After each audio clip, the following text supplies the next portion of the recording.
SOS, un tel drapeau en lettres oranges de 2 pieds de haut, visible à une bonne distance, aurait pu faciliter les recherches pour retrouver un chasseur disparu la semaine dernière sur la réserve faunique des Laurentides.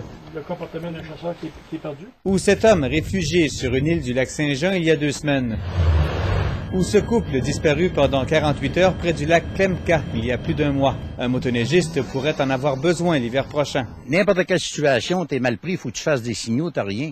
Ben, automatiquement, ça sort, puis c'est visible. Réal Mador et Guylaine Gagné ont eu l'idée d'un tel système il y a une 20aine d'années. J'ai dit, Colin, il n'y a rien qui existe qui n'est pas plus visible que ça. J'ai commencé comme ça. On a juste à le prendre et à l'apporter. C'est pas quelque chose comme, je sais pas, qui est pesant ou quoi que ce soit. C'est complètement le contraire. Et les 2 concepteurs attendaient le bon contexte pour commercialiser le produit fabriqué par une firme de Laval.